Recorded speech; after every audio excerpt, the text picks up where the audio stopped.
Hi everyone, Jai Shri Ram. Welcome back to Fashion Brew Podcast. I am your host आशी. So जैसे कि आप सबको पता है कि हम फैशन ब्रू पॉडकास्ट में डिफरेंट ट्रेडिशंस के बारे में बात करते हैं इंडिया के कल्चर से रिलेटेड. आज ऐसे ही हम जम्मू के फैशन ट्रेडिशन के बारे में बात करेंगे एंड आज उसके लिए हमारी स्पेशल गेस्ट है Kashish. Hello Kashish, how are you? I am good. तो आपको कैसा लग रहा है हमारे पॉडकास्ट पे आके? पहले तो आई फील सो ब्लेस्ड कि आपने मेरे को बुलाया है यहाँ पर क्योंकि मैं काफ़ी टाइम से सोच रही थी कि मैं कोई रील पोस्ट करूँ या कोई कंटेंट पोस्ट करूँ जिस पे हमारा डोगरा कल्चर प्रमोट हो, क्योंकि जम्मू में मतलब सिर्फ जम्मू के लोगों को पता है कि डोगराज हैं. जैसे मैं यहाँ पे CU में पढ़ती हूँ, चंडीगढ़ यूनिवर्सिटी में, तो वहाँ पर मैंने ना डोगरी डांस परफॉर्म करा था. तो मैनी वर आस्किंग कि ये क्या है, कहाँ का है, तो वहाँ पे लोगों को पता ही नहीं है कि डोगरास भी है, डोगरी कल्चर भी है कुछ जम्मू का. इवन हाँ, मतलब मैंने यहाँ पे पंजाब में देखा कि स्कूल्स में पंजाबी मतलब जो पंजाबी लैंग्वेज है वो पढ़ाई जाती है. हमारे वहाँ स्कूल्स में, सारे स्कूल्स में है ही नहीं है. इवन जिस स्कूल से मैंने +1 +2 करी है उस स्कूल में भी नहीं थी ये. तो आई फील सो ब्लेस्ड कि आपने मेरे को बुलाया कि प्रमोशन हो रही है डोगरा कल्चर की. नहीं, बिल्कुल. एक्चुअली मेरा ये पेज स्टार्ट करने का, ये चैनल स्टार्ट करने का भी मोटिव यही था कि इंडियन होते हुए हमें इंडियन कल्चर का ही नहीं पता है, क्योंकि फैशन बहुत ज़्यादा वास्ट है. और हम लोगों का जो मेन मतलब छोटी छोटी एम्ब्रॉयडरीज हो गई, हमारे जो आर्टिसंस हो गए, क्राफ्टमैन हो गए, वो ही तो है जिनकी वजह से हमारा ट्रेडिशन बना है ना. और हम सबको पता ही नहीं, इवन मुझे भी नहीं पता. बहुत सारी ऐसी चीज़ें जो मैं अब सीख रही हूँ. लास्ट टाइम मैंने कश्मीर के बारे में इतना कुछ सीखा, सो आज हम जम्मू के बारे में सीखेंगे. सो सबसे पहले तो मैं ये जानना चाहूँगी कि हर चीज़ का एक वो होता है फेस की इन्फ्लुएंस हुई है वो किसी से. तो जम्मू में जो ये डोगरा स्टाइल है, ये डोगरा कल्चर है, ये किससे फेमस हुआ, किससे इन्फ्लुएंस हुआ? हाँ, तो हमारे ना डोगरा जो डायनेस्टी के फाउंडर थे, पहले राजा हमारे गुलाब सिंह जी 1846 में आए थे वो. ओके. तो उस टाइम पे जो ये डोगरी कल्चर है ये ज़्यादा प्रमोट हुआ था उनकी वजह से. उनकी ड्रेसिंग सेंस, उन्हीं का मतलब हम बोल सकते हैं कि हमारी ट्रेडिशनल जो ड्रेस है उन्हीं की वजह से प्रमोट हुई थी, उन्हीं की वजह से आई थी. He was the trend setter way before. Yes. It was a thing. Okay. तो उनके मतलब कैसे उनका ड्रेसिंग सेंस क्या होता था, how it was different from other Kings? देखो, जो किंग का ड्रेसअप है वो तो अलग होता है, और जो मतलब आम जनता बोल सकते हैं उनका ड्रेसिंग सेंस अलग होता था. मतलब क्योंकि king used to wear gold, है ना, बहुत कुछ. तो पहले आपने मुझे किंग के बारे में पूछा, मैं उनका बताती हूँ. जो हमारे डोगरास के किंग थे, what they used to wear, एक पजामा, ठीक है, थोड़ा फिटेड पजामा होता था, चूड़ीदार पजामा, और ऊपर से घाघरा चोली टाइप, मतलब फ्रॉक टाइप होता था जो सिर्फ नी तक होता था. ओके. मतलब नी तक. और they used to wear turban, ठीक है. मतलब एक तो आम टर्बन होती है जो हमें पता है ना, पर वो टर्बन मतलब ऊपर से खुली होती थी, थोड़ी सी, पूरी बांधी नहीं जाती थी एज अ टर्बन, और उसका एंड भी खुला रहता था, लास्ट एंड. ओके. जो यहाँ से ऐसे हाँ, खुली होती वैसे ही खुली, और ऊपर से जो होता है ऊपर से वो मोर बनाए पंख होते हैं. टाइप बनाते हैं ना, जो ओके, वैसे. और वो कमर पे एक पन्ना जिसको हम बोलते हैं वो टाई करते थे, कमरबंद टाइप. हाँ, मतलब वैसे ही कोई कॉन्ट्रास्ट कलर, अगर वाइट डाला है तो उसके साथ सैफरन ले लो, वैसे. और जो मतलब वुमेन था, मतलब जो हमारी क्वीन थी, उनका क्या ड्रेसिंग सेंस था, चूड़ीदार पजामा. मैन एंड वुमेन का सेम था, चूड़ीदार पजामा, लॉन्ग कुर्ता, उसके ऊपर गोटा आपने सुना होगा, गोटा पट्टी वगैरह. और उस टाइम पे क्या होता था, जो पुराना टाइम था, अब तो बहुत कम देखने को मिलता है, गोटा पट्टी को काट कर गोटे छोटे छोटे वो पूरे सूट पे लगाए जाते थे कि वो अट्रैक्टिव लगे, मतलब अच्छा लगे, रॉयल लगे कि, है ना. और दुपट्टा होता था, जैसे ये दुपट्टा है ना, मैं ये है ना, ये इसको सहरा कनारी बोलते हैं. ओके. सहरा तो दूल्हे पे होता है ना. हाँ. पर हमारे डोगराज में क्या होता है, जो ट्रेडिशनल सूट होता था उसके दुपट्टे के ऊपर ये लगता था पूरे बॉर्डर पे कि दुपट्टा अट्रैक्टिव लगे.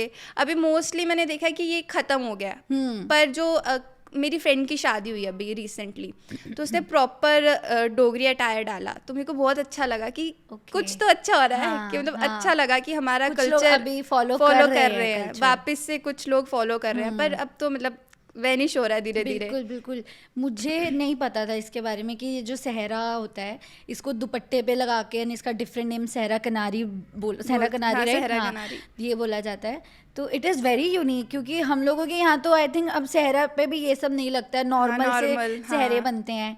सो ये एक्चुअली में काफ़ी यूनिक है. एंड जो मैंने ये भी सुना है कि जम्मू के जो किंग्स वगैरह थे, उनसे ये गोल्ड का भी ट्रेडिशन स्टार्ट हुआ कि सबसे ज़्यादा गोल्ड पहनने वाला is the influential person Jammu के उसमें। अब जैसे किंग्स थे हमारे उस टाइम, मैंने जैसे बताया कि किंग्स और जो आम जनता थी उनका थोड़ा अटायर अलग था। तो जो kings use to wear long long necklace है ना गोल्ड के, अभी तो हम चोकर बोलते हैं है ना, उस टाइम पर तो नहीं था, मतलब छोटा छोटा चोकर सेट डालेंगे और एक लंबा। Kings also used to wear rani haar, पर जो किंग्स का होता था ना वो थोड़ा क्यून से अलग होता था। किंग्स का सिंपल पर्ल मोती का होता था, ठीक है, और बीच में एज अ बॉर्डर मतलब गोल्ड का वैसे होता था। पर जो क्वीन का होता था वो पूरा पर्ल मोती का, और लास्ट में एक गोल्ड मतलब अच्छा खासा गोल्ड लगा होता था उस पे, जो नीचे एक डिजाइन सा होता था और यहाँ से बिल्कुल पर्ल की तरह, बिल्कुल वैसे मैंने देखे हैं। हाँ। और जो किंग्स थे उनकी जो टर्बन होती थी उसके ऊपर मोस्टली गोल्ड ही होता था, रूबीज होती थी टर्बन पे भी। टर्बन पे मतलब वो फैब्रिक के ऊपर ही बना होता था सारा। अब मतलब जो अभी तो बिल्कुल वैनिश हो गया ये सब कुछ है ना। तो है। मेरी नानी बताते हैं जब उनकी शादी हुई थी ना तो उनको शादी पे जो उन्होंने कुर्ता डाला था जो उस पे बटन लगे थे वो सिल्वर के चांदी के बटन लगे थे। और जो उस पे हम बोलते कढ़ाई मतलब जो हुई थी वो गोल्ड थ्रेड की हुई थी, रियल गोल्ड थ्रेड की। ओके मैंने हाँ लास्ट हमने आरी वर्क के बारे में थोड़ा बहुत मैंने समझा था कि वो गोल्ड थ्रेड से होती है, उनकी प्रॉपर एक अलग आरी नीडल होती है। तो हाँ तो मतलब आपने अपनी आंखों से देखा है मतलब ये आरी वर्क गोल्ड का वो कैसा होता है? अब तो वैनिश हो गया, मतलब जैसे मैं बता रही हूँ मेरी नानी बताते थे। हाँ, मतलब अब तो क्या है, अब तो सिंपल जैसे लास्ट जब आपका जो लास्ट ये कश्मीर वाला हुआ था उन्होंने भी ये मतलब मेंशन करा था कि अब तो सिंपल जो गोल्ड का होता है सिल्क का वर्क होता है वो करते हैं। पर जो पहले था पहले रियल गोल्ड थ्रेड यूज होते थे, सिल्वर के बटन लगा देंगे चांदी के, कि मतलब इससे रॉयल्टी दिखती थी। ऐसे ये सब कुछ होता था। इंटरेस्टिंग। मतलब जम्मू वाले कितने अमीर थे उसकी गोल्ड उनको तो मतलब गोल्ड ही चाहिए ना इस टाइम पर भी। मैक्सिमम लोग इवन मेरी फैमिली भी अगर मतलब जैसे हम लोग करते हैं ना कि चलो अच्छा कुछ हमारे पास इतने पैसे इकट्ठे हो गए तो हम कुछ और ले लेते हैं, तो मेरी family what they used to do, चलो गोल्ड बनवा लेते हैं, चलो गोल्ड बनवा लेते हैं। उनका गोल्ड सोचते हैं कि हम कोई बैग ले लेते हैं, कपड़े ले लेते हैं, कार ले लेते हैं। हाँ, उनका गोल्ड। और जो मतलब फीमेल्स थी मतलब क्वीन थी जो हमारे में ना एक डोगरी झुमके होते हैं। ओके ठीक है, मतलब राउंड होते हैं, ठीक है, काफी भारी होते हैं, मतलब यहाँ से राउंड होते हैं। ओके ठीक है, और उस पर नीचे लटकन बोलते हैं उसको, वो लटक रहे होते थे, और यहाँ पे मतलब इतना सा होता है, वो नीचे बड़े बड़े सोने के होते हैं वैसे। इतने बड़े बड़े? हाँ वैसे अब तो नहीं बनते। अब तो नहीं मैंने भी नहीं देखे ना क्योंकि कोई पहनता ही नहीं है, बट उस टाइम पे मतलब वो इतने बड़े बड़े हैवी पहनते थे। हाँ मतलब अभी भी मतलब जो पुराने लोग हैं ना वो लोग मतलब मैंने अब देखा नहीं है कि अभी भी मतलब ट्रेडिशन या उस क्या कहते हैं उससे कि फॉलो हो रहा है जिनके प्रॉपर फैमिली में ना ये सब। मेरे नानी है दादी है दे यूज्ड टू वेयर, पर मेरी जो मदर है वो इतने बड़े बड़े हैवी नहीं डाल सकते। तो अगर मैं बोलूँगी ना कि आप नानी के जैसे डालो कि ऐसे डालो, शी यूज्ड टू से मेरे से नहीं होगा, ये बहुत हैवी होते हैं। तो मतलब आपकी नानी दादी ने तो फिर आपको काफ़ी चीज़ें बताई होंगी ना उस अपने टाइम के कल्चर के बारे में। हाँ, वो तो मैंने आपको वो बताया कि चांदी के बटन यूज होते थे, गोल्ड थ्रेड होता था, और उनकी जो नथ होती थी, अब क्या नथ बनती है, सिंपल गोल्ड रिंग बनती है ना, छोटी। आप मतलब देखा होगा काफ़ी है ना, कॉमन हो गया। पर उस टाइम पर जो गोल्ड की नथ बनती थी वो सिंपल गोल्ड रिंग नहीं बनती थी, उसके अंदर भी गोल्ड का प्रॉपर मतलब जो वर्क होता है वो प्रॉपर पूरी भरी हुई नथ होती थी। अच्छा। पूरा मतलब पूरी नथ भरी हुई होगी। और जो उसका वो जा रहा है जो थ्रेड सा जाता था चेन, वो भी गोल्ड की बनेगी, प्रॉपर गोल्ड की। और कितनी होती थी वो ना, हमारे तो जैसे इतनी नहीं आती है। वो इतनी बड़ी नथ होती है, इतनी बड़ी, मतलब आधा फेस कवर हो जाता है उससे। ओके मतलब वैसी नथ होती थी। मतलब इट इज वेरी डिफिकल्ट। हम छोटी सी नथ भी नहीं पहनी जाती ना आज के टाइम पे, कैरी करना भी बहुत डिफिकल्ट है। Hats off to those women उस टाइम पे, सीरियसली। उनको तो वो मुझे ऐसा लगता है कि उनको वैसे होता भी होगा कि मैं ऐसी ही डालूंगी। क्योंकि उस टाइम पे ये भी था ना कि जो ये सबसे ज़्यादा पहनेगा या अच्छे से कैरी करेगा वो रॉयल है। तो सबको तब अपने आप को रॉयल दिखाने के लिए ये कैरी भी करना होता था। तो नथ एंड इयररिंग्स के अलावा ऐसी और कौन सी एसेसरीज हैं जो वहाँ बहुत फेमस या और मतलब विमेन कल्चर में है ही है? जम्मू के? अब जैसे हमारे साइड क्या होता है, एक अर्क चंद्रमा भी होता है, उसको हम पासा भी बोलते हैं। ओके, है ना, वो साइड पे डलता है जो, है ना, उसको हम बोलते हैं अर्क चंद्रमा। तो वो भी बहुत जरूरी होता है, ब्राइड्स डालती हैं। जैसे भी मेरे मामू की शादी हुई थी तो एक टिक्का डलता है, जो आपको पता है, मतलब वो तो हर स्टेट में टिक्का डलता है ना। पर हमें अर्क चंद्रमा भी डालते हैं। वो कौन डालता है? जो लड़के की बहनें होती है ना, वो डालती हैं ब्राइड को। ओके, अर्क चंद्रमा और टिक्का।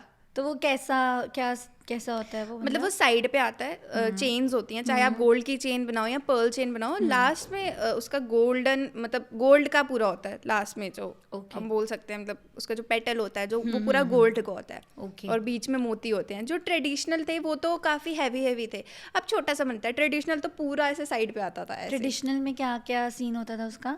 ट्रेडिशनल अब क्या है कि अब ना मोती होते हैं वो ज्यादा होती है। ट्रेडिशनल में वो पूरा गोल्ड का होता था, उसकी जो चेन्स होती थी वो भी गोल्ड की होती थी। मोती होते थे पर बहुत मिनिमम से। पर अब जो बनता है वो पर्ल के मोती के बना दिए, मतलब जैसे ट्रेंड बढ़ रहा है वैसे हर चीजें चेंज हो रही हैं। वैसे भी बहुत ट्रेंडिंग में है। तो वैसे ही अर्क चंद्रमा बनता था। ओके। और जो टिक्का होता है वो तो बिल्कुल मतलब वो सेम, मतलब जैसे डिजाइन के हिसाब से। पर जो मैंने पुराने टिक्के देखे हैं वो मैंने काफी बड़े बड़े देखे हैं। तो बहुत बड़े बड़े, मतलब आप ऐसे इमेजिन करो कि लड़की का सिर पूरा गोल्ड से भरा होता था, मतलब यहाँ से भी ऊपर एक गोल्ड में दिखती पूरा गोल्ड, और फिर इतना बड़ा रानी हार भी गोल्ड का। और मैंने तो पायल का बताया ही नहीं, पायल भी ना बड़ी मोटी मोटी पायल्स होती थी, मतलब बड़ी मोटी मोटी पायल होती थी। तो चला जाता था उनसे? पता मुझे सुनते हुए ही हैवी सा फील हो रहा है। और जो बैंगल्स होती थी, मतलब हमें क्या होता है, अब तो नहीं, जो पहले टाइम था कड़े डलते थे जो, वो भी मतलब मोटे मोटे कड़े, इतने मोटे मोटे कड़े डालते थे कि सो दैट रॉयल्टी दिखे। पर अब तो रॉयल्टी वो है कि सिंपल एंड सोबर चीजें डालो तो हाँ, क्लासी वाइब। पर तब क्लासी वाइब भी ये थी कि जितना गोल्ड जितना भरे हुए होंगे मोटे मोटे गोल्ड के आपने एसेसरीज पहनी है, उतने आप अमीर और रॉयल हो। ओके। तो मुझे ये बताओ, जैसे अब किंग्स एंड क्वीन का तो हमने देख लिया कि उनका क्या स्टाइल था, तो इनके बाद इन्फ्लुएंस होके, अब ऑब्वियसली जब कोई चीज़ ऐसी इन्फ्लुएंस होती है तो हम लोग स्पेशल ओकेजन्स के लिए रख लेते हैं ना, कि ठीक है ये इतनी अच्छी इतनी रॉयल है तो ये इस दिन के लिए होगा। तो आपके यहाँ पे जो जम्मू की मैरिजेस वगैरह होती है वो कैसी होती है? क्योंकि आई फील जम्मू का आधे से ज़्यादा कल्चर ना कश्मीर में ही इंक्लूड किया जाता है, जम्मू एंड कश्मीर साथ में होता है। तो जब मैंने भी इसके बारे में रिसर्च करना शुरू किया तो मुझे स्पेसिफिक कुछ नहीं समझ आ रहा था। बहुत कम पेजेस थे, आई गेस मुझे एक ही आर्टिकल मिला जिसमें डोगरा डायनेस्टी, डोगरा कल्चर के बारे में बताया था। यूजुअली ये होता है कि उसमें फेरन इंक्लूड कर दिया जाता है, बिकॉज वो तो कश्मीर का है, कश्मीर और जम्मू इंक्लूडेड रहता है हर चीज़ में। और पता है गूगल पे भी इसकी पूरी इन्फॉर्मेशन है ही नहीं है, आधी गलत है, और जो है उसमें भी उन्होंने कश्मीर का ही बीच में सारा कुछ डाला हुआ है। तो मुझे आपसे पूछना है कि हमने कश्मीर में तो ये पढ़ा कि वहाँ पे फेरन होता था, वहाँ पे जब ब्राइड्स भी होती थी ना, ट्रेडिशनल ब्राइड्स और ग्रूम, वो दोनों फेरन पहनते थे। तो जम्मू में क्या ऐसा डिफरेंस है ताकि लोगों को पता लगे कि कश्मीर और जम्मू का ट्रेडिशन बहुत डिफरेंट है? आज कशिश हमें वही बता रही है, ध्यान से सुनना। अच्छा देखो, जैसे फेरन नाम है कि फेरन डालेंगे, हम में होता है सूतन। ओके, ठीक है, हम कपड़े को सूतन बोलते हैं। ओके, ठीक है, सूतन और चूड़ीदार पजामा, ठीक है, मेन भी डालेंगे और वुमेन भी डालेंगी। ठीक है, पर मेन का जैसे मैंने बताया कि वो फ्रॉक टाइप आ जाता है। जम्मू की जो ब्राइड्स होती हैं उनका बेसिकली क्या सीन होता है? जैसे हमारा तो पता ही है आपको पंजाब में कैसा होता है, तो जम्मू के ब्राइड्स का मुझे बताओ। तो मोस्टली ये सिल्क फैब्रिक लेते हैं। ठीक है, सिल्क फैब्रिक लिया, उस पर जो गोटा कनारी होती है, मोस्टली गोटा मिलते भी हैं, जम्मू के लोगों को पता होगा। जो गोटा मिलते हैं, गोटे को सिंपल प्लेन मतलब सिल्क का कपड़ा लेंगे कोई भी कलर में, ज़्यादा मोस्टली ग्रीन, रेड, येलो ये चलता है। okay. ठीक है, उसके साथ कॉन्ट्रास्ट कलर रेड ले लेते हैं, येलो के साथ रेड, है ना। okay. तो गोटा, गोल्डन कलर के गोटा होते हैं, वो लगाते हैं कुर्ते के ऊपर सेंटर में। और नीचे मैंने आपको बताया था कि ये सहरा कनारी होती है हमारे पास, है ना। अब तो जैसे हम बोलते हैं मॉडर्नाइज वर्जन आ गया, जैसे मैंने आपको बताया पहले ही, है ना, वैसे इसके मॉडर्नाइज वर्जन आ गए हैं सहरा कनारी के। तो ये एंड पे, बॉर्डर पे, कुर्ते के एंड पे बॉर्डर पे लगाते हैं। और चूड़ीदार पजामा होता है, वो भी सिल्क का ही होता है, जो ऊपर से थोड़ा खुला, नीचे से थोड़ा टाइट, और चूड़ी मतलब चूड़ीदार नीचे, उसमें मतलब चूड़ी टाइप जैसे हमने देखा ना बैंगल्स में वैसे। ठीक है, और उसको लगती है कभी कभी यही सहरा कनारी लग जाती है, कभी कभी समोसा कनारी होती है, एक पतली सी समोसा कनारी। हाँ, मतलब ये वहाँ पे मोस्टली होता है कि Okay. आप एज अ पाइपिंग उसको लगा दो। ओके ओके ठीक है, वो गोटा वगैरह लगते हैं ये कनारी। और जो दुपट्टा है, दुपट्टे के पूरे बॉर्डर पे ऐसी सहरा कनारी लगेगी। ठीक है, अब जैसे जैसे टाइम चेंज हो रहा है वैसे वैसे कनारी भी बहुत अलग अलग टाइप की आ रही है सहरा कनारी, मतलब थोड़ी घनी घनी आ रही है अब।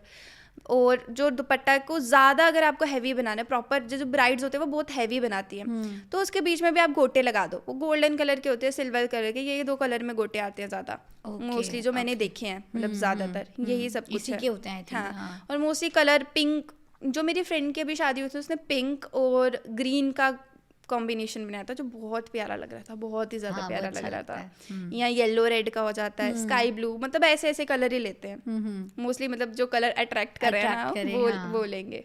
Okay okay. एक मैं ये सहरा किनारी दिखाऊँ तो मैं ऑडियंस को दिखाती हूँ, तुम लोग देख लो, तुम्हारे लिए मैं लाइव एग्जांपल फिर से लाई हूँ। गाइज ये होती है सहरा किनारी। हमने लास्ट टाइम भी बात करी थी कि जो चीज़ें हमारे यहाँ इतनी नॉर्मल है वो कहीं पे कल्चर होती है, ठीक है। तो इसी तरह ये सहरा किनारी जो हम दूल्हे के सहरा पे लगता था, हमें लगता है ये यहाँ पे एक जम्मू के कल्चर में ब्राइड्स की दुपट्टे पे लगती है, सूट पे लगती है, एंड ये वहाँ पे बहुत इंपॉर्टेंट पार्ट है ना। तो वहाँ पे मैं सिल्क फैब्रिक मतलब उनके लिए काफ़ी ज़्यादा वो है इम्पोर्टेंट हाँ, है। सिल्क फैब्रिक पे और कॉटन को, मतलब डिपेंड करता है कि आप कैसे अट्रैक्टिव बना रहे हो। जैसे मैंने आपको बोला गोटे लगा दिए बीच में, सहरा कनारी लगा दी, गोटा कनारी, समोसा कनारी, ये सब कुछ। सिंपल कपड़ा लेंगे, ना कि उस पर कुछ प्रिंट होगा, बिल्कुल सिंपल कपड़ा लेंगे, उस कपड़े को बहुत अट्रैक्टिव बना देते हैं। ओके, वैसे मतलब डिजाइन कर वैसे सिल्क का कपड़ा और कॉटन, मोस्टली यही ब्राइड्स जो है वो यही लेती हैं। पर अब जैसे मैंने बताया कि मेरी फ्रेंड ने वो डाला था, बट जो मेरी फ्रेंड के हस्बैंड थे उन्होंने वो ड्रेसअप नहीं लिया था, उन्होंने वैसे ही जो वो शेरवानी होती है वही डाली थी। पर मेरी फ्रेंड ने पूरा प्रॉपर डोगरी सूट लिया था, जो मुझे बहुत अच्छा लगा।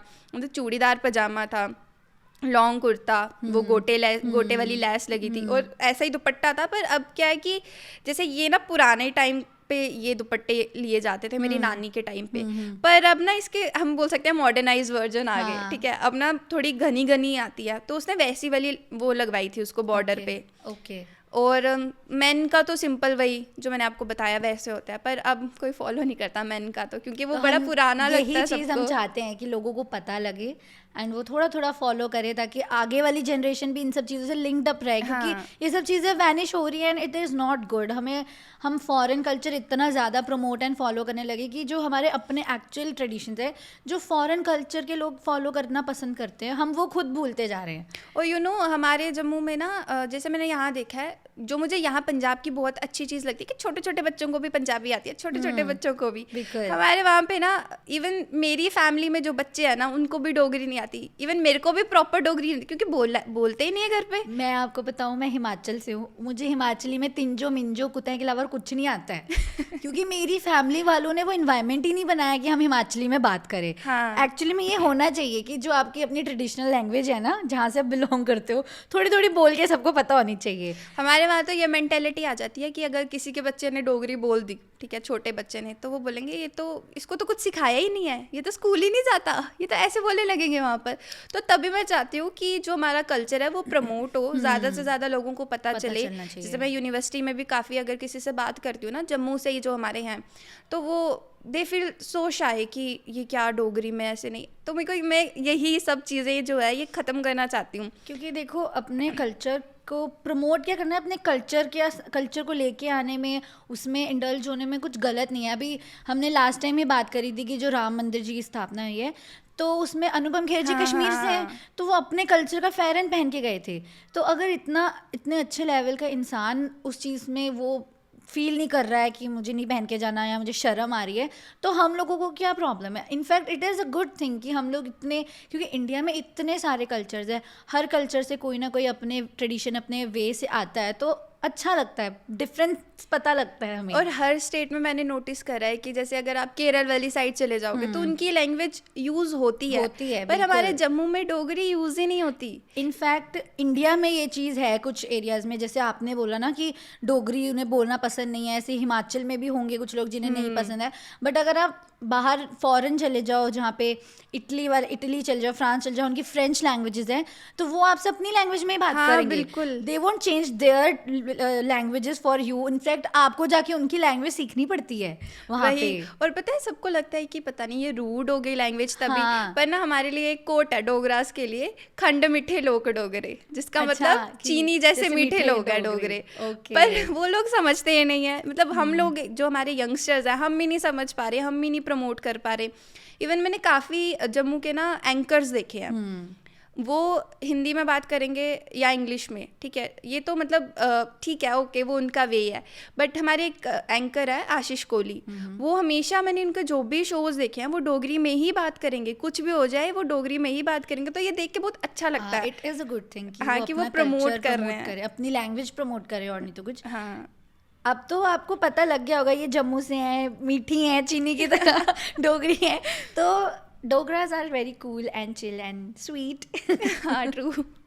ओके, तो अब मुझे आपसे ये जानना है कि जैसे हर एक कल्चर का डिफरेंस होता है ना, कि कैसे शादियाँ होती हैं, कैसे वहाँ पे कुछ इंपॉर्टेंट ओकेजन्स उनके होते हैं। तो आपके यहाँ जब शादियाँ वगैरह होती है, कोई भी फैमिली फंक्शंस होते हैं, तो वहाँ का क्या डिफरेंस है हमारे पंजाब के और जम्मू के कल्चर में, किस तरह से होते हैं वहाँ पे ऑर्गेनाइज? जैसे मैंने यहाँ पे एक शादी अटेंड करी थी पंजाब में, तो उनमें ना एक ही बार फेरे हुए, मतलब वो भी बाहर। तो हमें क्या होता है, 2 बार फेरे होते हैं, उसको बोलते हैं अंदर की, एक बोलते हैं, मतलब डोगरी में बताती हूँ, अंदरली वेद ते बाहरली वेद। ओके, मतलब एक अंदर की वेद और एक बाहर की वेद। जैसे आपने सुना होगा तारों की छाँव में शादी हो रही है ना, वो उसको। तो जो अंदर वेद होती है, पहले अंदर फेरे होंगे, जो मतलब जो रस्म वसम होती है वो अंदर होती है। फिर जो बाहर की है वो वेद बनाते हैं प्रॉपर। पहले के टाइम में, पुराने टाइम में बनाना ट्रीज़ के मतलब 4 पिलर टाइप बनाते थे, और ओपन, ऊपर से ओपन रहते थे, ऊपर से उसको बंद नहीं करते थे कि खुले आसमान के नीचे शादी होगी। पर अब जैसे जैसे बढ़ रहा है ना, तो लोग बड़ी मतलब अलग अलग स्टाइल के बनाते हैं, सुंदर सुंदर। तो जो प्रॉपर पुराना टाइम था, बनाना ट्रीज़ यूज़ होंगे, या मतलब जिन पेड़ों को हम पूजते हैं वो पेड़ यूज़ होंगे मोस्टली। अब वैसे जैसे बाहर, मतलब बाहरली वेद हो गई। और मैंने यहाँ पे वो क्यूर वाली रस्म, मुझे नहीं पता, आई डोंट नो, शायद होगी, पर हमारे वहाँ ना क्यूर वाली रस्म होती है कि जो लड़की है, जैसे उसकी शांत हो गई, जैसे शांत हो गई, उसके बाद जो उसकी ब्राइड मेड्स हैं, जो उसकी कजन्स हैं, जो उसकी मतलब मासी बुआ वगैरह, वो सब उसको क्यूर खिलाएंगे। मतलब क्यूर खिलाकर, क्या चीज़ है क्यूर? मैदे का बनता है। उसका तेल पे बनता है, मतलब तवा हो या कढ़ाई हो, तेल पे बनता है पूरा। जैसे जलेबी बनती है ना, पर जलेबी बड़ी मोटी होती है, उसको जैसे उसको वैसे ही बनाते हैं। फिर उसको उसमें हल्का सा नमक डालते हैं मैदे उसके बैटर में, फिर उसको चीनी के साथ खाते हैं, बड़ा अच्छा होता है, बड़ा टेस्टी होता है। आई थिंक यहाँ नहीं होती है ये, वहाँ होती है। और जैसे जो हम मतलब जो दूल्हे की सालियाँ हैं, फिर एक टाइम पीरियड होता है अंदर की वेद और बाहर की वेद में। मतलब जो बीच का टाइम चाहे तब खिला लो, या अंदर की वेद होने से पहले जो सालियाँ होती है वो अपने जीजे को खिलाती है क्यूर, और उस टाइम पे उससे पैसे लेती है, कमाने का जरिया समझ लो। हमारे यहाँ सालियाँ पैसे लेती है जूते चुरा के। वो भी होता है, जूते चुराई की रस्म होती है। हमें तलवार भी चुराते हैं। ओह, क्योंकि बिना तलवार के 7 फेरे नहीं होंगे। अच्छा, क्योंकि जो हमारे यहाँ तलवार नहीं होती, हमें ठाठा होती है, हमारे तलवार होती है। क्योंकि जो ग्रूम होता है वो पूरा एज अ किंग बन के आया होता है अपनी रानी को लेने, है ना। तो जो फेरे होते हैं वो बिना तलवार के नहीं हो सकते, तो फिर सालियों को ये भी मौका मिल जाता है कि तलवार भी चुरा लो। ये सब कुछ। जिसने तलवार चुराई उसकी तो अलग ही इम्पोर्टेंस होती होगी ना, कि इसको इतने देने ही पड़ेंगे जितने वो मांग रही है। Nice nice. और हम में खुले चूल्हे की रस्म भी होती है, वो शायद 28 डेज पहले होती है, कभी मतलब वो मुहूर्त के ऊपर होती है, पर मतलब 1 महीना पहले, 2 महीना पहले होती है, कि मिट्टी के ना छोटे छोटे चूल्हे बनाते हैं। जो वो चूल्हे बने हैं ना, जिस दिन लड़की की सांत है, मतलब जिस दिन उसकी सांत है, उसी सांत पे हमें बोलते हैं बबरू मीठे मीठे होते हैं। हाँ, वो गोल गोल से होते हैं, छोटे छोटे। पर हमें थोड़ी पूड़ी जैसे बनाते हैं। ओके। वो उसी पे ही तले जाएंगे, और 2-3 चीजें होती है वो उसी पे ही तली जाएंगी। मतलब जो खुले चूल्हे की रस्म में जो चूल्हे बनाए हैं ना, वो उसी पे ही तले जाते हैं उस टाइम पर। हमारे यहाँ बबरू ना गुलाब जामुन की शेप में होते हैं, गोल गोल। हाँ, आई थिंक मैं बबरू सही गेस कर रही हूँ, बट नहीं कर रही तो आप लोग कमेंट्स में बता सकते हो कि मैंने यहाँ पे टोटल गलत बोला है। हमारे बबरू छोटी छोटी पूड़ियाँ होती है, मतलब जैसे पूड़ी की शेप में होता है, वैसे होता है बबरू।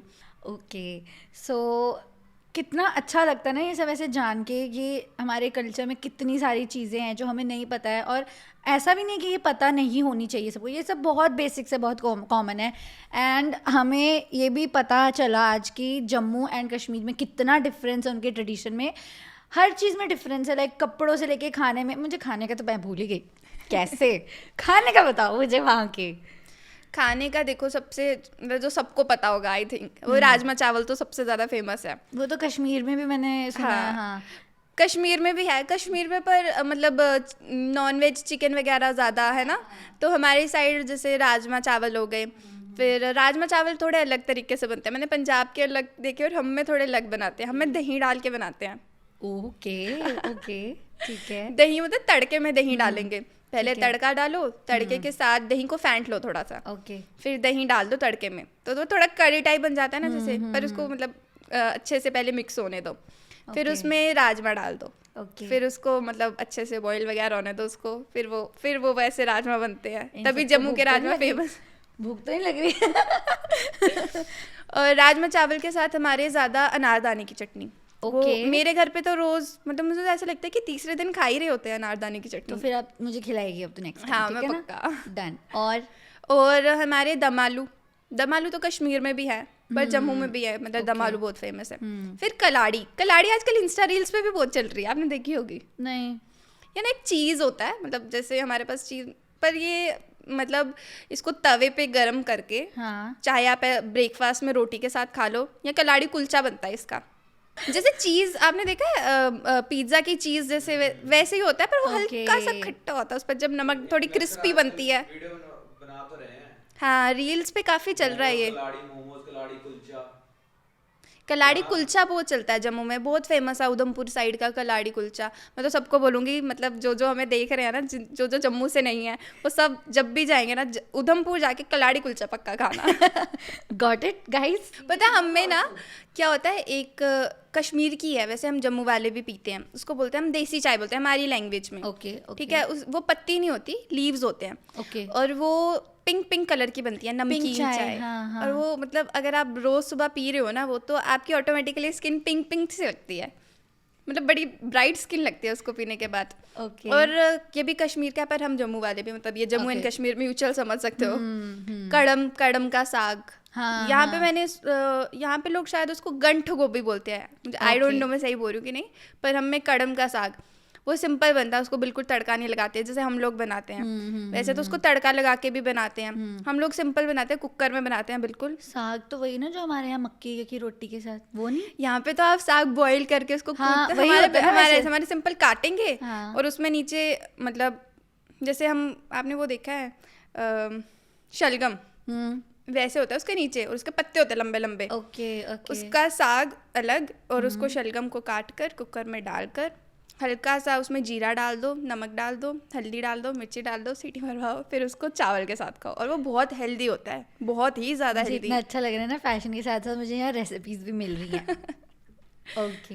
ये सब तो मतलब ये बहुत हेल्दी होता है, जब हमें कोई पूछता नहीं, मतलब मेरी तो इतनी नहीं है क्योंकि मैं यहाँ रहती हूँ ज़्यादा, पर जो मतलब हमारे वहाँ के लोग हैं जो वहाँ रह रहे हैं एक्चुअल में, जो ये सब कुछ खा रहे हैं, उनकी स्किन सही में बहुत ग्लो करती है, और उनके गाल बहुत पिंक रहते हैं हर टाइम, कोई इन सब चीज़ों की वजह से। उनके तो मैं टचवुड कह ही लेती हूँ, चलो मेरी नज़र ना लगे उन लोगों को, बट उनके फेस बिल्कुल क्लियर होते हैं, एक पिंपल का भी दाग नहीं दिखता है।